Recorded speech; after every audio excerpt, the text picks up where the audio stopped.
Karibu habari za leo nchini DRC. Katika Kinshasa, chama UDPS Tshisekedi na vyama vingine vya serikali ikiwemo UNC ya Vital Kamerhe na AFDC ya Modeste Bayirukwebo wameandamana leo kuunga mkono utawala wa Donald Trump baada ya kikwazo ya OFAC dhidi ya rais wa zamani Joseph Kabila. Wakati huo huo, uongozi wa PPRD Diaspora umesema vikwazo dhidi ya Joseph Kabila ni vya kisiasa na visivyo halali. Wamevitaja kuwa ni jaribio la kumuua kisiasa na kukataa maamuzi ya OFAC kuwa na thamani ya kisheria.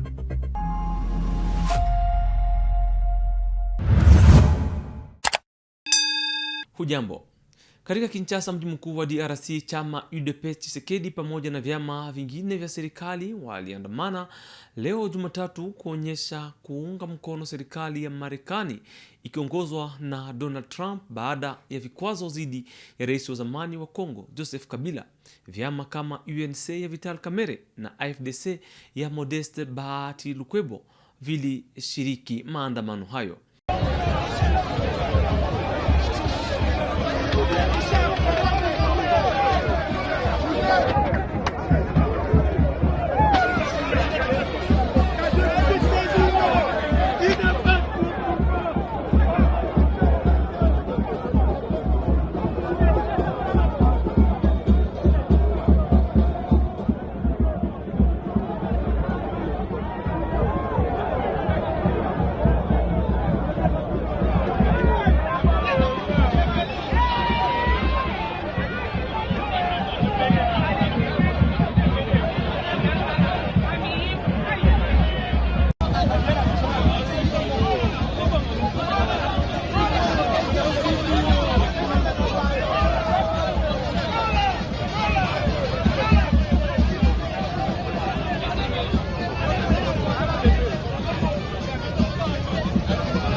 PPRD Diaspora imekosoa vikali vikwazo vya Marekani dhidi ya Joseph Kabila ikisema ni vya kisiasa na visivyo halali.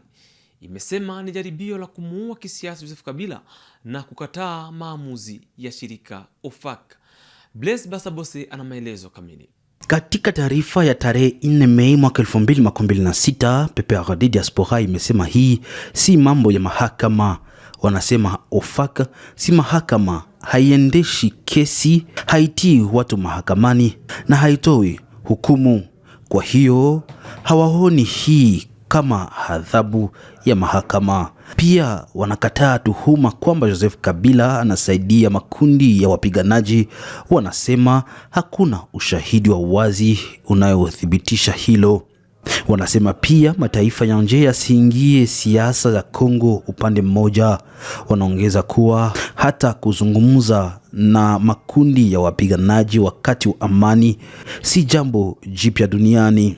Kuhusu siasa za ndani, wanasema ni ajabu kurudisha swala la uchaguzi wa mwaka 2019 wakati Kabila hakuhusika kama mgombea.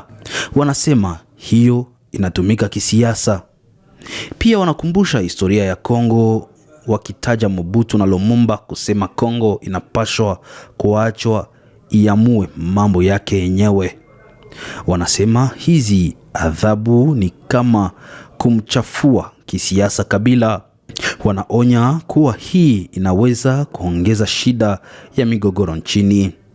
Pia wanasema kuna watu wa chama chao wanakamatwa na kufungwa bila kesi.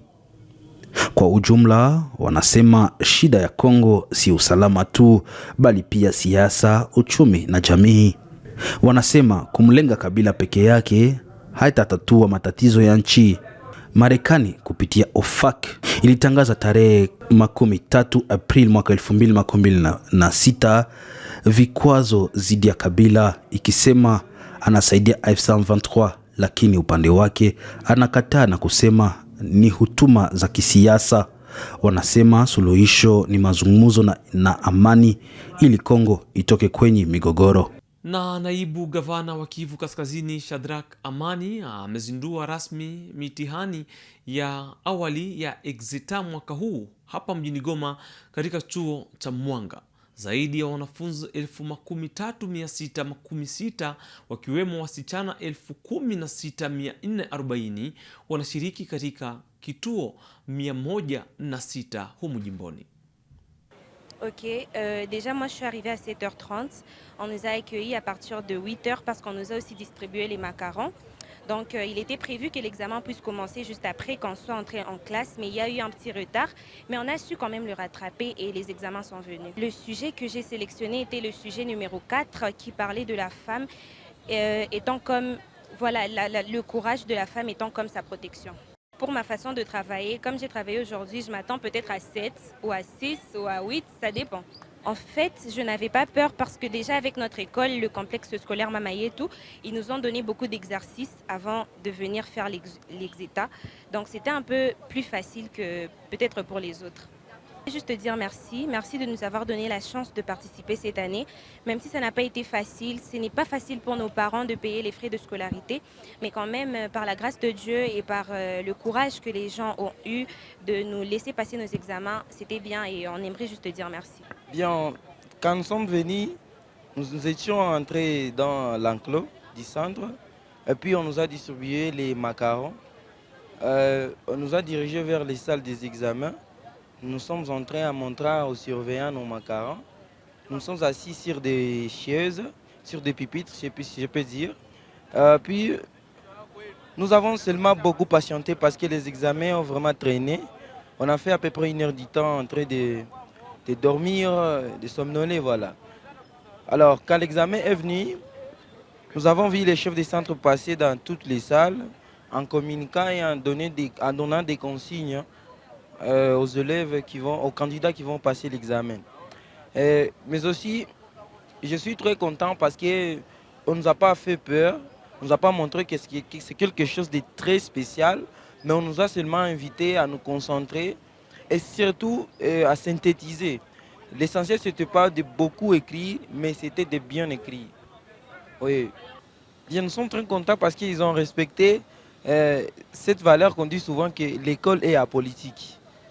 Nous devions être victimes si le gouvernement présent serait mauvais pour nous. Alors, le gouvernement qui est ici nous a aussi facilité cela en collaboration avec le gouvernement de Kinshasa afin que nous puissions passer notre examen parce que je ne crois pas si nous les élèves, nous sommes impliqués dans ces problèmes. Nous disons merci aussi pour cet acte de collaboration afin de faciliter l'apprentissage.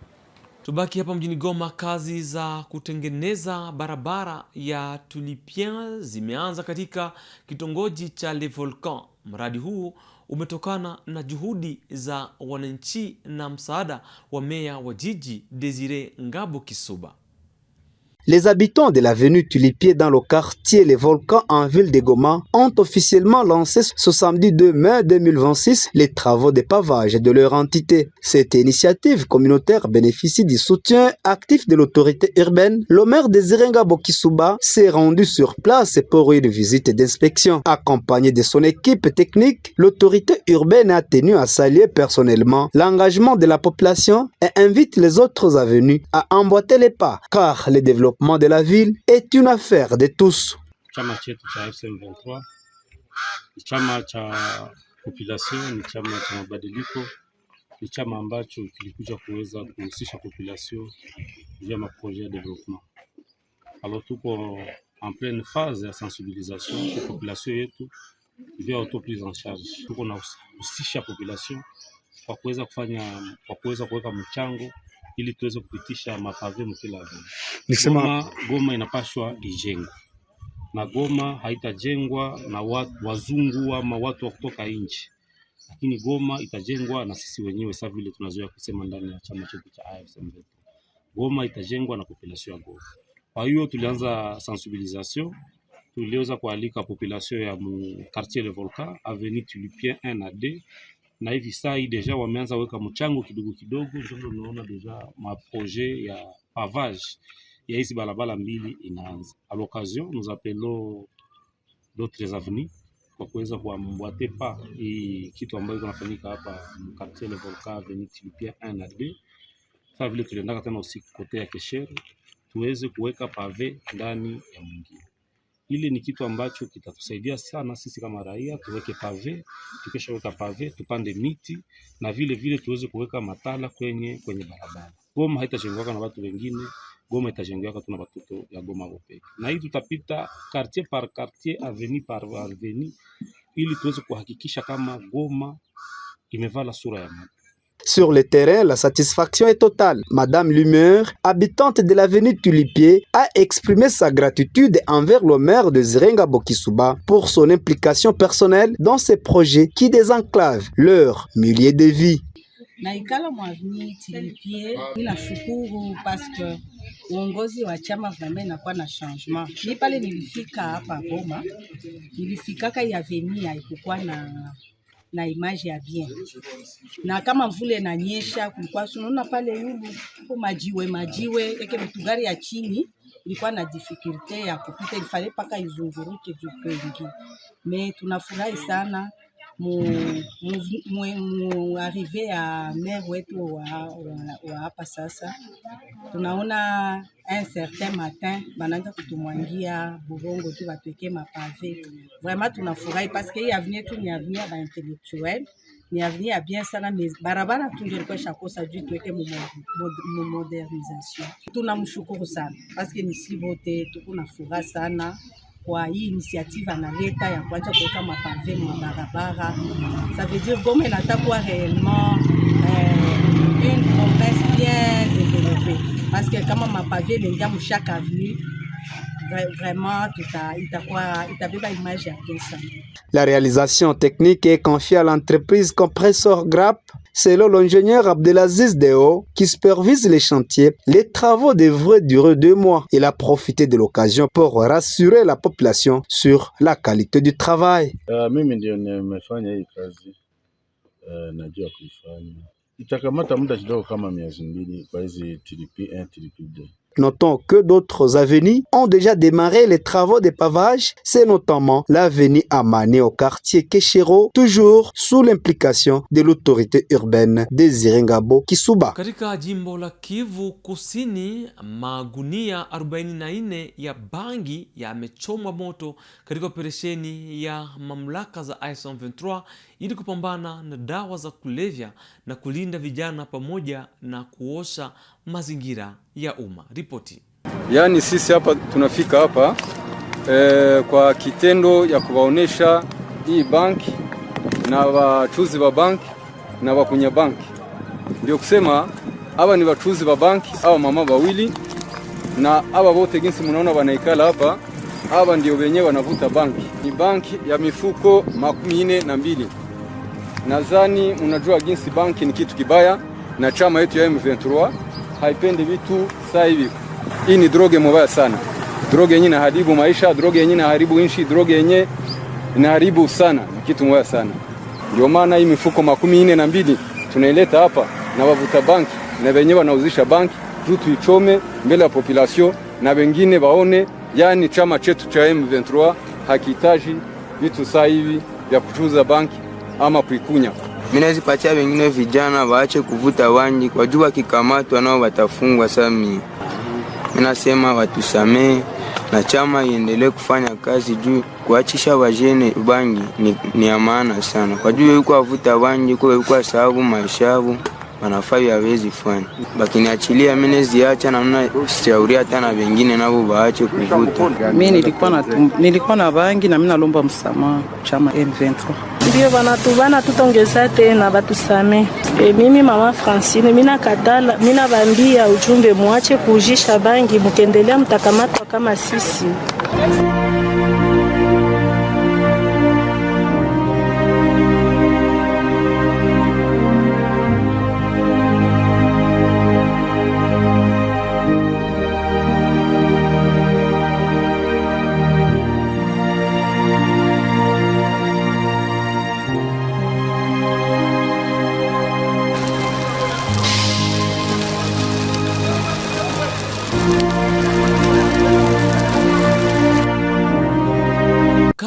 za kupambana na mmomonyo wa ardhi zimeanza Jelo Mbinza huko Ngaliema, Kinshasa, baada ya ombi la seneta Tony Labila. Kazi hizo zinahusisha kuweka mawe na mifereji ya maji kudhibiti mafuriko. Il y a eu des morts d'hommes ici dans les quartiers à cause de tout ça, et nous espérons que votre présence et les commencements des travaux pourra aller jusqu'au Mayazelo là-bas.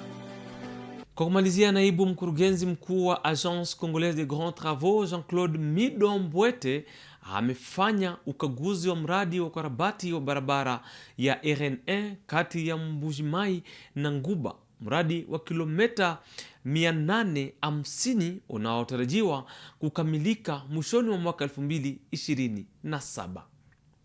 D'ici fin 2027, l'Agence congolaise des grands travaux devra rendre opérationnels les 850 km de la route nationale numéro 1 qui vont de Mbujimai au Kasaï oriental à Nguba au Lualaba. Dans le but d'évaluer ces travaux qu'exécutent 6 entreprises distinctes, le directeur général adjoint de la CGT, Jean-Claude Midombwete, vient de les parcourir. Arrivé à Kamina le 28 avril 2026 avec une délégation de la présidence de la République, le DGA de la CGT a visité en premier l'usine de captage d'eau construite dans le cadre du programme sino-congolais. Inspectant la route, le DGA s'est rendu compte que sur la section Kamina-Kabondo-Luena, l'entreprise poursuit les travaux de mise en place de la couche de base en matériaux concassés 031 et à cela s'ajoutent les travaux d'imprégnation à l'émulsion de bitume ainsi que la pose d'enduits bicouches et monocouches. Beaucoup plus loin, entre le PK10 et le PK45, la deuxième phase du lot 4, dont les travaux ont démarré au mois d'avril, vont bientôt atteindre le village Kishiku au PK45. Du côté de la section Lumba-Mongo-Kamina, les premiers 12 km présentent déjà un niveau d'avancement appréciable. Les différentes couches de la chaussée ont été mises en place, les travaux d'assainissement réalisés et la monocouche appliquée. Poursuivant sa mission, la délégation a parcouru le tronçon Kanyama-Mweneditu, un segment stratégique du projet.